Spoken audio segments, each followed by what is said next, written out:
Et Elohim Nishmat Roland Mordechai Ben Yehudim, tout le Israël. Alors, Parashat Rokat, c'est Parashat du Chok. Quelle est la définition d'un Chok? Un Chok, c'est une loi qu'on ne comprend pas dans la Torah. D'accord? Or, toute la première partie de la Parashat Rokat va parler de la vache rousse. La vache rousse.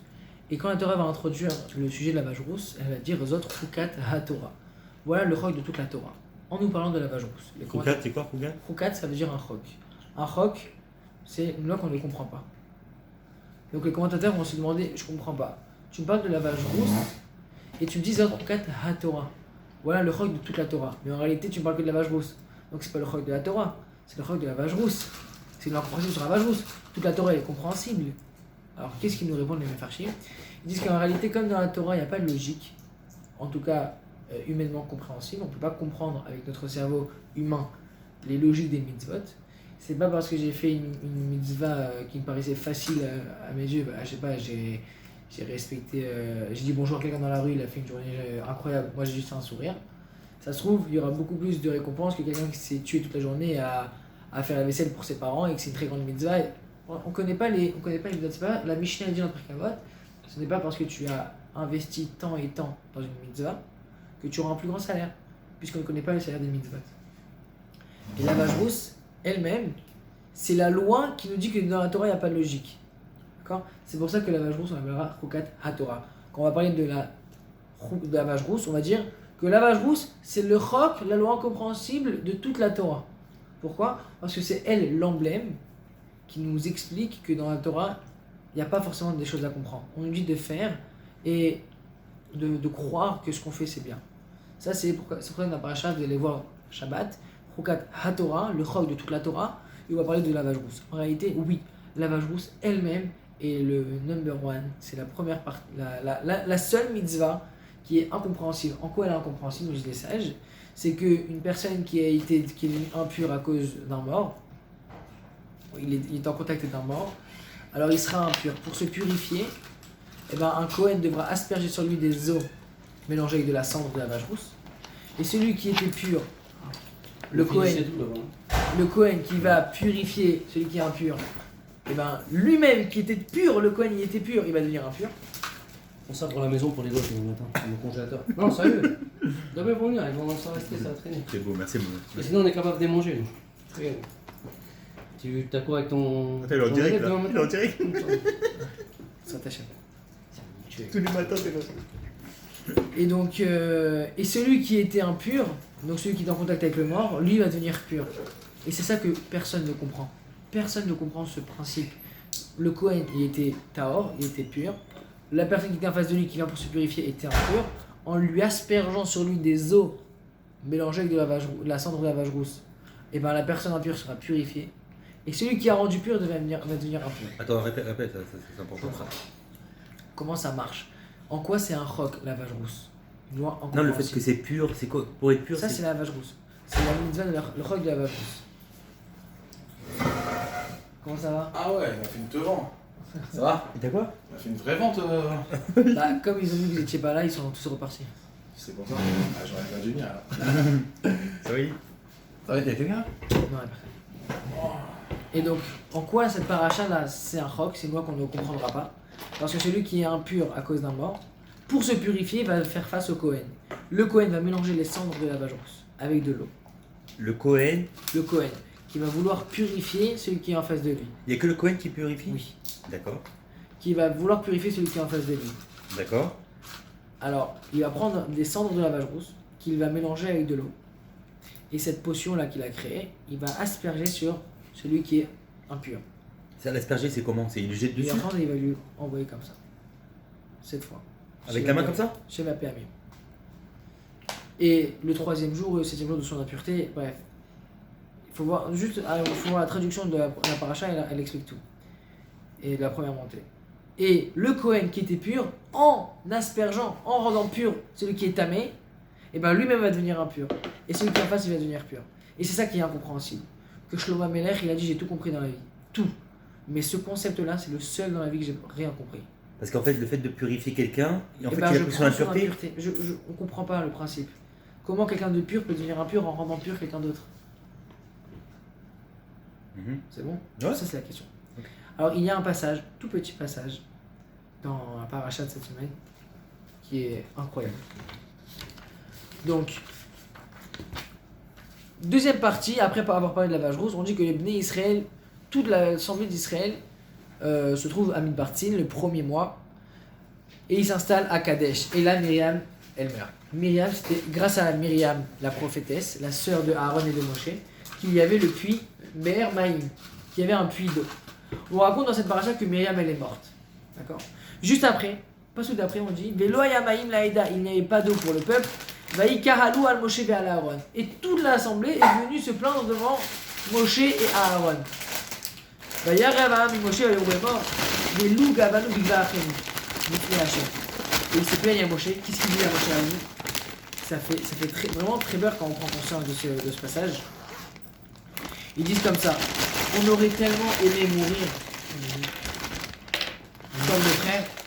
Les frères, enfin, ils avaient toute une équipe qui est morte sous une épidémie. Et là, ils voient que Myriam, la prophétesse, elle est morte. Et qu'est-ce qui se passe quand elle est morte? Il y a une disparition de l'eau. C'était Myriam qui apportait à profusion l'eau. Dès que Myriam elle est morte, il n'y avait plus d'eau. Et donc, dès qu'il n'y avait plus d'eau, tous les Israël vont voir Moshe Aaron en disant: c'est la pire mort que tu nous donnes. Rashi va dire, je vous le dis en tel qu'il est écrit: Shemitat Tsama Meguna Mimena. C'est une phrase qu'il faut vraiment prendre conscience. Il dit, laquelle était la plainte des Bnei Israël devant Aaron et Moshe, une fois que Myriam et Niftera a quitté ce monde, ils ont dit: Moshe et Aaron, la pire mort qui existe, c'est de mourir assoiffé. J'avoue. De mourir assoiffé. T'es conscient? Hein? Est-ce que t'es encore conscient? Ça dure dans le temps. Un mec qui est noyé, 3 minutes, 4 minutes, 5 minutes. Je crois que c'est pire de mourir La noyé. meilleure mort, c'est quand tu dors. Je te jure. C'est pire de mourir noyé que de mourir Ah ouais. sans eau, je pense, assoiffé. Oui, c'est la plus bien. Bah non, parce que noyé, enfin, c'est des trucs Et c'est théoriques, 4 mais. minutes intenses, ça veut Mais dire. l'autre, t'imagines la durée, combien de temps ça reste? Ça te fout Ouais, en l'air, mais tu te pètes en des réalité, il câbles. meurt de faiblesse, quoi. Oui, ça veut dire qu'il est faible, mais il a. C'est pas quelqu'un qui va mourir parce qu'il Elle est morte souffert. comment tu as dit? Comment c'est Mitata, il y a 3 personnes dans le monde qui sont mortes. Beneshikata Kadosh Baruch Hu. Le baiser divin, on appelle ça comme ça. D'accord? D'accord. La Torah remarque que pour Aaron, Moshe et Myriam, 3 frères et sœurs, ils sont tous morts de la même façon. D'accord? Moshe Aaron Aaron. et Myriam, et Myriam. la famille.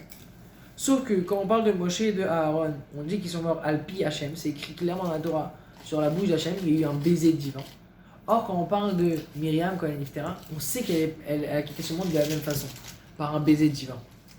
Mais la Torah ne dit pas Alpi Hachem, par un baiser divin. Comment c'est possible? Rachid nous explique, il dit que c'est pas propre pour Akadosh Baruch Hu, c'est pas respectueux vis-à-vis de Akadosh Baruch Hu de dire qu'il y a eu un baiser divin avec Myriam. D'accord? Donc les Bnei Israël ils se plaignent et regardez l'incohérence dans les psukim. Velama habetem, ça c'est la plainte des Bnei Israël devant Moshe et Aaron. Velama habetem et kal Hashem el midbar azé. Pourquoi est-ce que vous avez amené tout le clan d'Israël dans ce midbar, la mout sham, pour mourir là-bas, anachnu v'irenu, nous et notre bétail. Il y a une incohérence dans le pasuk. Je vous relis. Pourquoi tu nous as amenés dans ce désert pour mourir là-bas? Mais non. Alors là on parle qu'ils sont bien sûr à l'entrée d'Eretz Israël. Ils connaissent pas Eretz Israël. Ils disent juste que là tu nous amènes dans un désert. Ouais. Et ensuite, on va mourir là-bas. Comment c'est? Il y a une incohérence. Si on est dans ce désert et qu'on est sans nourriture, sans production, sans eau, c'est ici qu'on meurt. Pourquoi là-bas? Est-ce que vous comprenez la question? Je vous reprends. Il n'y a plus d'eau. Ils sont assoiffés. Dans le désert, il n'y a plus d'eau. Ouais, il n'y a plus d'eau. Parce que Il n'y a plus la Myriam- manne? Il n'y a pas la manne? Oui, la manne, ça ne déshydrate pas. Ça déshydrate pas, ça déshydrate. Oui, mais ça fait partie de la manne, non? Le fait d'avoir Non. mangé de. Non, il n'y a pas de La d'eau. manne, c'était par le mérite de Aaron ou de Moshe. Oui, Et l'eau, c'était par le mérite de Myriam. d'accord. Myriam, elle est partie, il n'y a plus d'eau. Ils ont tous très soif. Quand tu dis elle est partie, c'est-à-dire quoi? Elle est morte. Elle est morte, d'accord. Elle est morte. Il n'y a plus d'eau. Donc les Bnei Israël se plaignent en disant à Moshe et à Aaron: on a soif, on va mourir. Mais quand ils disent on va mourir, ils disent quoi? On va mourir là-bas. Mais non, si t'as soif et que tu bois plus, tu vas mourir ici. Bah oui. Tu meurs pas en 2 secondes quand t'as soif. D'accord, mais même, tu dis pas là-bas. Ça veut dire quoi là-bas? C'est-à-dire, on n'a plus d'eau, alors on va mourir ici. Quelqu'un qui pense Bah qu'il oui. n'y a plus d'eau à boire, il dit je vais mourir ici, il dit pas je vais mourir là-bas. Ah, parce que peut-être tu vas faire je sais pas. Tu comprends ou J'ai pas compris, j'ai compris. l'incohérence? Peut-être c'est des paroles À d'amant. deux mots près, Elle a mis Barazé, la Moucham, dans ce désert où on n'a plus d'eau, on va mourir là-bas. Incohérence dans le psukim. Ça, c'est le deuxième pasouk. Donc, on a un pasouk qui nous dit que Myriam est morte. Le pasouk d'après qui nous dit qu'il n'y a plus d'eau. De là, les Chachamim disent que on sait de ces psukim-là qui sont juxtaposés que c'était grâce à Myriam qu'il y a eu de l'eau. Parce que dès que Myriam est morte, il n'y avait plus d'eau. Ah, il parle Dès que, automatiquement. ouais, il est reparti le plus d'eau qui a abreuvé les bénis Israël.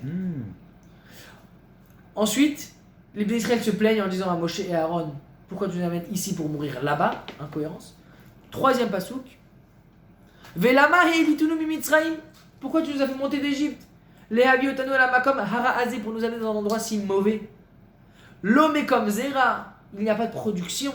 Ut enav et gefen verimon. Il n'y a pas de figues, de vin, de grenades. Ou maïm aïnishtot, il n'y a pas d'eau pour boire. Qu'est-ce qu'il raconte? On comprend rien dans ce psukim. Il parle d'Eretz Israël, comment ils savent? S'ils parlent d'Eretz Israël, comment ils savent? Les témoins là, Les les. Meraglim. Ouais. Mais justement, ils ont venu avec des fruits immenses. Mais combien de temps Myriam, elle est niftar À la fin de la 40e année. à partir du moment où ils Ah. ont demandé à boire de l'eau? Là, justement, juste après la dernière année de Bnei Israël dans le désert, Ouais. Myriam elle meurt. Les Bnei Israël, ils se plaignent à Moshe et à Aaron. Tout En de suite disant, après? Ouais, il n'y a plus d'eau. On va mourir assoiffé. Comment c'est possible? Vite, vite, trouve une solution. Quelqu'un qui est en lachat, qui a une pression sur lui, il se dépêche de trouver une solution. D'accord?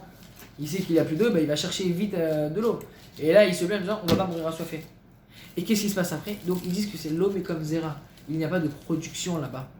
Là-bas, encore une fois. Et il n'y a pas d'eau pour boire. Et là, suite du pasouk, Moshe et Aaron Moshe et Aaron ils retournent.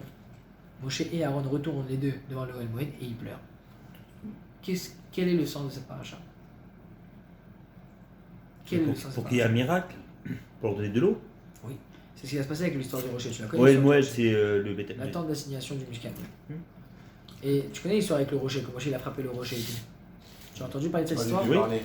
Et ben c'est dans cette paracha là qu'il n'y avait plus d'eau. Les deux Israël se sont plaints à Moshe. Et Hachem, rocher, il a mis un coup. exactement. Hachem il dit va parler au rocher en disant de lui donner de l'eau à Israël. Moshe il a frappé le rocher. Et à cause de cette erreur là, il ne rentrera pas ni lui ni Aaron en Eretz Israël. À cause de cette erreur là. Il a frappé quoi? Avec un bâton? Le rocher, il a pris le bâton, il a dit allez rocher, sors de l'eau. 2 fois il a frappé le rocher. D'accord? Et à cause de ça, il ne rentrera pas et il a été puni. Dieu il lui a dit attends, je te dis de parler au rocher, que tu as frappé le rocher, ça veut dire que tu as amoindri la force du miracle. Quelqu'un qui parle à quelque chose, à un rocher, et qu'il y a de l'eau qui sort, quelqu'un qui fait une action beaucoup plus concrète, qui va frapper le rocher, et qu'il y a de l'eau qui sort, eh ben c'est un grand miracle en soi, mais c'est un beaucoup moins grand miracle. Et c'est sur ça que Moshe et Aaron ils ont été punis. C'est ouf, hein? C'est impressionnant. Ils ont été punis parce qu'ils ont amoindri le miracle. C'est-à-dire dès qu'ils sont partis au El Moed, et bah Hachem Non, il aurait... là c'est 2 étapes différentes. Ah, c'est deux différents? Ouais. Ah d'accord. Là, ils sont juste au Elmoïd. Ce sera bien après que Moshe il va dire. Enfin, quelques. Dans la paracha, c'est après. C'est pas dans ce passage. Alors, juste, qu'est-ce qu'on voit dans ce passage ici? En réalité, les Israël, la Torah nous donne un message qui est très stressant, mais il faut en parler. Dans la vie, malheureusement, on n'a pas de flashback. On n'a pas de marche arrière. Ça veut dire, chaque jour qu'on vit, et ben, c'est un pas de plus vers la mort. Il faut en prendre conscience de ça.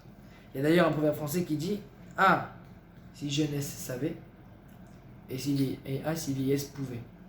C'est-à-dire quand on est jeune, on pense qu'on a tout le temps, qu'on a toutes les forces, qu'on a toutes les capacités physiques, intellectuelles, morales.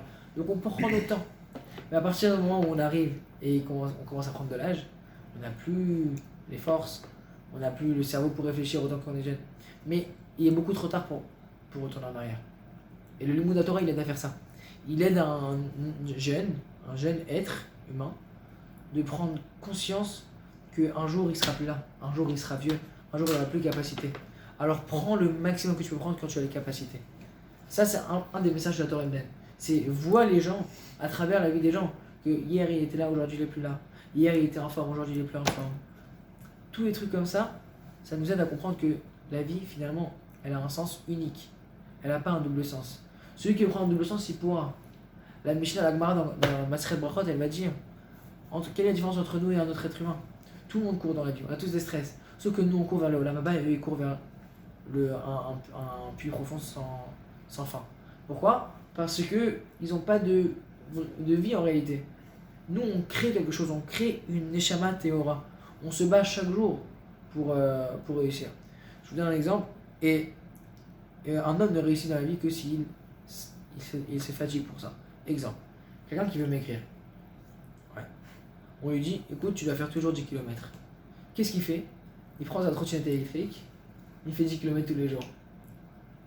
À bout d'une semaine, il va voir le médecin, il fait Baba, Oui. j'ai fait 11 km tous les jours. 11, pas 10.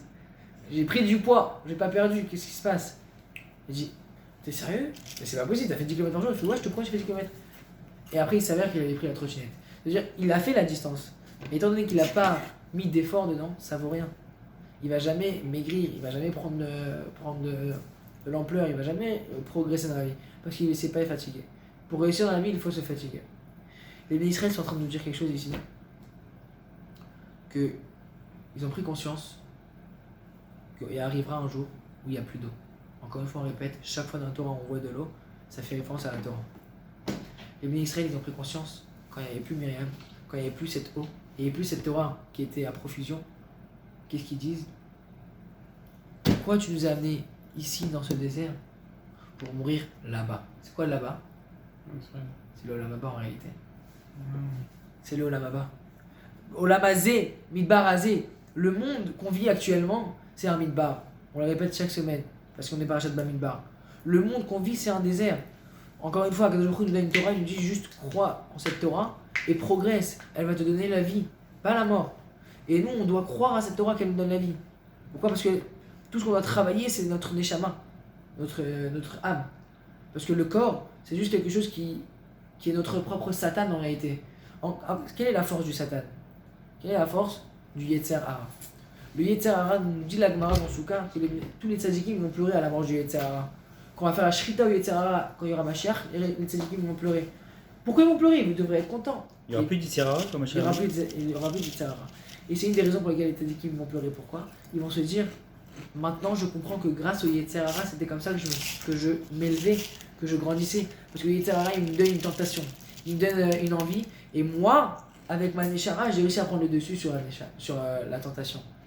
Mais s'il n'y a plus de Yetzer Hara, il n'y a plus d'efforts à faire. S'il n'y a plus d'efforts à faire, on ne peut plus grandir. Voilà la raison pour laquelle ils vont pleurer. C'est bon, c'est clair? Oui ou pas? Ouais. Donc même les tzadikim vont pleurer. Et là, les Israéliens ils disent, ça y est, on a pris conscience qu'un jour ou l'autre, il n'y aura plus de Torah. On est dans un midbar, dans un désert, il n'y a rien devant moi, je comprends rien. Il n'y a pas de logique dans ce monde. Lui, il est en médecine, il gagne le SMIC. Lui, il fait un métier, aucun rapport. Il a une tonne de zéro dans son compte. Il n'y a aucune logique dans ce monde. On est dans un midbar, dans un désert, on ne comprend rien à ce qui se passe. Et force est de constater qu'avec notre entourage, on voit que tout ce qui se passe, c'est illogique. Que des gens qui réussissent et d'autres qui ne réussissent pas, que d'autres qui ont beaucoup de galères, d'autres qui n'en ont pas. On voit ça dans la vie. Okay? Et les Israéliens nous disent ça. Ils disent ça à Moshe et à Aaron. Ils disent, on a compris que le puits de Myriam avait disparu, on n'a plus d'eau, et on est dans ce midbar, mais on va être mort là-bas. Pourquoi? Pourquoi tu nous as fait monter d'Égypte? Pour nous être dans un mauvais endroit. Dans un endroit où En Mekom Zera. L'eau Mekom Zera. Il n'y a plus de production. Oui, mais c'est humain, le fait de dire il n'y a plus d'eau, d'aller se plaindre. Bien sûr. C'est humain. Genre, il était où le mal? Voilà, Dans la Torah, il y a les histoires et il y a le message qu'on peut comprendre à partir de cette histoire. Lorsqu'on éduque des enfants ou des élèves à connaître les parachiotes, c'est au moins qu'ils connaissent les histoires. On veut qu'ils connaissent les histoires. Pourquoi? Parce qu'un enfant, il connaît les histoires et c'est intéressant et il commence à comprendre. J'ai beaucoup de retard dans la Torah. Je connais pas assez du tout la Torah, j'y connais rien encore. Mais plus j'étudie, plus je me rends compte qu'il y a une histoire et un message véhiculé par cette histoire. Et ce qui est important pour nous, c'est de comprendre en nous qu'est-ce qu'on doit modifier dans cette Torah. Qu'est-ce qu'on doit modifier en nous avec les écrits de la Torah. Cette histoire-là, elle a quelque chose à nous apprendre. Il faut connaître l'histoire et il faut comprendre qu'est-ce que la Torah veut nous apprendre. Et chacun pourra comprendre en fonction de sa vie, sa situation. C'est-à-dire que tout ce que Dieu il fait, c'est pour le bien, c'est ça? Ça, c'est évident. Ça, c'est comme ça qu'il faut prendre la chose. Et très souvent, on prend des années et des années à le comprendre. C'est-à-dire, tu te rends compte que j'en ai voulu à toute ma famille, à tout mon entourage pour ce qui s'est passé, mais des 15 ans après, ça m'a amené ici. Donc, des fois, on ne le voit pas souvent, mais tout ce que Akadosh Baruch Hu fait, c'est évidemment pour le bien. Et des fois, c'est très difficile à comprendre. Pour quelqu'un de nous qui a perdu des proches avant l'âge, ou un autre proche qui a une maladie, c'est très difficile à comprendre. Mais plus on étudie la Torah et la Gemara, plus on voit que nos Chachamim, qui étaient des gens très sérieux, ils vivaient comme ça. Il n'y a pas de raison qu'ils ne vivent pas comme ça non plus. Et on n'a pas le droit d'utiliser des histoires pour se trouver une excuse et lâcher la Torah. Tu comprends? Parce qu'il y a plein de rabbinim qui ont eu des histoires beaucoup plus graves que nous, beaucoup plus tristes que nous, beaucoup plus cruelles que nous, et malgré tout ils ont tenu la Torah. Encore une fois, j'ai lu par exemple la semaine dernière, il y a une femme où son mari est décédé à Méron, une des 45 victimes. Sa femme était enceinte du 8e mois. Elle a accouché la semaine dernière, il y a 2 semaines, la semaine dernière. Elle n'a pas de mari? Ouais, son mari est mort à 22 ans. 22 ans, elle était enceinte du 8e mois. Et elle a appelé son fils par le nom du père, du mari de la femme. Et elle a dit quoi? Ce qui a choqué toute l'assemblée. Elle a dit, c'est une Mara qui dit ça, et c'est la halakha, de la même façon qu'il faut remercier Hachem sur le bien, il faut remercier Hachem sur le mal. C'est ce qu'elle a dit. Ça, c'est des forces de Israël. C'est quoi, faut remercier quoi? Je n'ai pas le choix de remercier et de dire que ce que Baruch Hu a fait quand il a récupéré mon mari, que c'était pour le bien. Mais c'est un dur, état c'est d'esprit. dur. Bien sûr que c'est difficile. Et c'est ce que les Israéliens disent ici. Ils disent, tu vas nous amener dans un endroit où il n'y a plus de production. L'homme est comme Zera, il n'y a pas de production. Ut ena, gefen, verimon, umaim, aïm, ishtot. Il n'y a plus rien là-bas. C'est-à-dire toute la Torah qu'on a réussi à acquérir dans ce monde, c'est celle qu'on aura au Olam Haba. Ça fait peur. Ça fait peur ce qu'on est en train de lire ici. C'est nous, on le sait très bien dans le fond de nous-mêmes, qu'un jour on aura des comptes à rendre à Kadosh Baruch Hu. On aura des comptes. Mais on pense que la vie elle est cool, qu'on a toute la vie, etc. dans nous. Jusqu'à un moment où on va arriver, on ne pourra pas se cacher la face encore plus. Ça veut dire, demain, Kadosh Baruch Hu il va venir nous chercher. Ça y est, j'ai 80 ans. Combien de temps je vais rien faire dans ma vie? Combien de temps? Les Israéliens, ils prennent conscience de ça.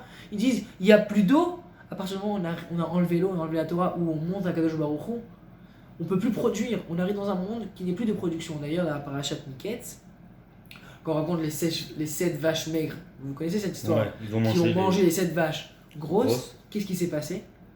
Elles sont restées maigres. Et il y a des commentateurs qui veulent expliquer que c'est exactement ça l'histoire. Que les vaches maigres, elles représentent le Olam Haba. Les vaches grosses représentent le Olam Hazé avec les tentations, etc. Lorsque les vaches du Olam Haba, elles vont vouloir manger les vaches, elles vont vouloir prendre de la production pour grossir, ça va rien faire dans leur corps, elles vont rester maigres. Paro, il a vu ça, il a eu peur, il s'est réveillé, il a demandé vite qu'on me donne des explications. Et c'est ça le pshat. C'était qu'on arrivera dans un monde, bientôt le Olam Haba, où Akadosh Baruch Hu va récupérer notre neshama. Et la Torah que j'ai acquise sur terre, c'est celle que j'aurai dans le ciel. Celui qui n'a pas travaillé, pour lui ce sera un véritable enfer. Là on comprend c'est quoi l'enfer. C'est quelqu'un qui, éternellement, il vit dans un monde où il ne peut plus produire. Le peu qu'il a produit, c'est ce qu'il aura. Et il va voir en face des gens qui se sont acharnés jour et nuit pour étudier la Torah. Eux, ils ont produit sur terre. Bah, quand ils arrivent là-haut, ils profitent de ce qu'ils ont produit. Et c'est ça, les Israël, pourquoi ils pleurent. Et lorsque Moshe et Aaron ils entendent ça, ils pleurent. Et ils tombent sur leur face. Ils ont dit, ils ont tellement raison. Mais comment vous voulez qu'on dise autrement? Akadosh Baruch Hu, il a fait un monde contre ton gré tu es né, et contre ton gré tu vas devoir rendre compte à Akadosh Baruch Hu, on va mourir. On n'est pas là, on n'est pas éternel. Et c'est ça les Israël qu'ils ont. Voilà, donc c'est juste 3 psukim. C'est quoi Rachel? Il y a 3 psukim qui font vraiment peur. Et on va finir sur une histoire dans la Gemara, dans Maseret Brachot Daf Kafret, page 28b. Il y a Rabbi Yochanan ben Zakkai, je l'ai vu dans un cours, c'est pas de ma tête. Rabbi Yochanan ben Zakkai, il était très malade. Bientôt il allait mourir. D'accord? Les Bnei Israël, les élèves, ils attendent toujours le moment où le Rav, il est dans un moment le plus de sainteté pour savoir, ça y est, il va bientôt rejoindre Akadosh Baruch Hu. Vite, on va lui poser quel bracha il peut nous demander pour qu'on puisse grandir dans la vie. Qu'est-ce qu'il leur a dit d'après toi? Ils ont dit Rabbi Yochanan ben Zakkai, fais-nous une bracha. Qu'est-ce qu'il a dit Rabbi Yochanan ben Zakkai? Vous savez? Dichnesu talmidav levakro les élèves de Rabbi Hanan Zakkai sont venus pour le visiter. Kevan Shera Otam Itrim Livkot. Dès qu'il les a vus rentrer, les élèves, il a pleuré. Il a pleuré. Les élèves ne comprennent pas. Ils disent Amrou Tamidab, Ner Israël, tu es le pilier du clan d'Israël, tu es celui qui a tout créé dans le Ham Israël. C'était à la période des Romains, quand les Romains ils ont tout détruit. Rabbi Hanan Zakkai a renouvelé toute la Torah. Amoud Aimini, Patish et Chazal, tu es un marteau puissant. Comment une personne aussi forte qui a réalisé d'aussi grandes choses dans la Torah, dans le monde, il peut pleurer? Si toi tu pleures, nous qu'est-ce qu'on doit faire? Amar Lahem, il leur a répondu Il ou l'ifne melech basar vadam, si on me présentera un jour devant un roi, Ayumolichinoti, on m'amène là-bas, Shayom kan ou machar bakever, aujourd'hui je suis là, demain je suis dans la tombe. Sheim koes alay, en kaaso kaas olam. S'il s'énerve contre moi, le roi, sa colère, elle va disparaître. Veim osereni, en isuru isur olam. S'il me met en prison, ce sera jamais éternel. Un roi. Veim mamtini, en mitato mitatolam. Et s'il me tue, bah, je ne mourrai pas éternellement, puisque on m'attend là-haut. Va'ani yachol efaiso bitvarim, ou les shachdo bemamon. Et en plus, j'ai beaucoup de compétences d'élocution. Ça veut dire que si le roi veut me tuer, je pourrais discuter avec lui, je pourrais le calmer, je pourrais l'apaiser. Ou bien le racheter avec de l'argent, tout s'achète avec de l'argent dans ce monde ici. Afal piken haïti boché. Et même là, j'aurais pleuré. V'arshav shemolichim oti ifne melech malchem alachim akadosh baruchu. Et là maintenant, dans quelques instants, on va m'amener devant Akadosh baruchu. Sheuchai vekayam leolam ulam olamim. Il est éternel, il est vivant éternellement. Sheim koes alay kaaso kaasolam. S'il s'énerve, ses nerfs ils sont à jamais. Mais mosreni suru olam. Et s'il me met en prison, olam haba, c'est une prison éternelle. Je ne pourrai pas sortir. C'est des barreaux qui ne bougeront jamais. Mais s'il me met en carrette, s'il me sort de ce monde-là, du olam haba, je ne pourrai plus jamais revenir. C'est fini, j'ai plus de chance. C'est ça ce qu'il voulait dire, Rabbi Yochanan ben Zakkai. Je n'ai plus aucune chance. Et on peut pas amadouer à Kadosh Baruch Hu avec des paroles. Tout le Hémet, il est là, il voit tout ce que tu as fait, tout ce que tu n'as pas fait. Tu vas me dire, non, c'est pas vrai. C'est devant toi, il y a une caméra de ta vie qui montre tout ce que tu as fait. Vélo les chartes maman, on peut pas acheter à Kadosh Baruch Hu avec de l'argent. Vélo, dès les fanaï shte drachim. Achat shel Gan Eden v'achat shel Gehinam. Ve'eni yodea be'ezo olichim. Oti. Vélo efke. Et il y a deux chemins qui se présentent devant moi. Il y a l'Olama, il y a le Gan Eden et il y a le Gehinam. Où est-ce qu'on va m'amener Riponosh là? Où est-ce qu'il va m'accompagner? Rabbi Hanan Zakkai qui fait ça et qui pleure. Vélo FK, je ne pleurerai pas sur ça. Juste après avoir dit cette histoire, ils ont dit Rabbeinu, on voit ta kedusha, elle est intense. On voit que tu vas bientôt vous rejoindre à Kadosh Baruch Hu. Barichenu, fais-nous une bracha puissante. Quelle bracha il a fait? Amar lahem, Yehi Ratson, Shete Mora Shamim Alechem Kemora Basar Vadam. La meilleure des brachot que je peux vous faire, c'est que votre crainte du ciel soit au moins égale à celle d'un homme. Voilà la bracha que leur a fait. Amroulo Tamina, à Cannes, qui ont été déçus. Ils se sont dit quoi, tu nous considères comme ça? Quoi, on est tes élèves? Les élèves de Rabbi Hanan Zakkai, ils avaient la force de Moshe Rabbeinu. Ils pouvaient faire revivre des morts. Ils pouvaient faire revivre des morts. Bonjour. Bonjour. Et après, je fais quoi? Ils sont là-bas? Ouais, ils sont là. Ok. Ils avaient la force de faire revivre les morts. Bonsoir, madame. Oui, bonsoir plutôt. Et ils avaient la force de faire revivre des morts. Et malgré tout, Rabbi Hanan Zakkai, il ne sait pas où il va aller. Et ils disent quoi? C'est ça la bracha que tu nous fais? Que on puisse avoir peur de Dieu aussi peur qu'un homme? C'est ça le The bracha avant de mourir que tu nous fais? Qu'est-ce qu'il leur a répondu? Et cette phrase faut se rappeler. Un mot il leur a répondu. Ou le vaille. Ou les vailles. Si seulement un jour ça aurait été possible. Dire Rabbi Hanan Zakkai, un homme qui veut faire une avéra, il va prendre son téléphone, il va se cacher dans sa chambre et il va fermer la porte. Il commence à faire l'avéra, il voit rien que la poignée se baisser, il enlève tout. Hop, tac, historique, il enlève tout, je cache tout. Pourquoi? Parce qu'il y a quelqu'un qui rentre. Attends, t'as peur de l'homme, t'as pas peur de mon Dieu. Akadosh Baruch Hu, il est tout le temps à côté de toi. lui, ça te dérange pas qu'il soit à côté de toi et tu fais une avéra devant lui. Par contre, dès qu'il y a un homme, tu fais l'avéra. Donc la bracha qu'il a fait à Rabbi Ben Zakkai, c'est la meilleure bracha que je peux vous faire pour grandir dans votre vie. C'est Alvaï. Si seulement ça pouvait être l'idéal pour moi, que mes élèves ils puissent faire en sorte de réduire l'honneur de la Kadosh Baruch Hu, au moins c'est d'un homme. Au moins c'est d'un homme. Et qui est capable de faire ça dans ce monde-là? Je trouve que c'est une bracha extraordinaire. Que votre crainte du ciel soit aussi au même niveau que celle d'un homme. Tedeu Kshadam Over Avera, Omer Shvir Ani Adam. Parce que lorsqu'un homme est en train de transgresser une Avera, il se dit quoi dans sa tête? Espérons que personne ne vienne. Espérons qu'il n'y ait personne. Espérons que ma femme elle rentre pas. Espérons que, je sais pas, on me craint pas. Je trouve ça extraordinaire. Ça, c'est une faute parmi tant d'autres. De quoi? Bah, ce que tu dis. Il y a des fois des choses, même pas forcément de s'enfermer dans sa chambre. Tu peux faire des fois des choses que c'est interdit dehors aussi, dans la rue, et même à la vue de tout le monde. Hein. Oui, mais encore, c'est pas très grave. Dans la halakha, on dit que qui va punir le plus entre un gazlan et un ganav? Quelle est la différence entre les deux? Celui qui va voler devant tout le monde et celui qui va voler en cachette. Qui est-ce qu'on va tuer? Qui est-ce qu'on va rendre le plus coupable? Je suis en cachette.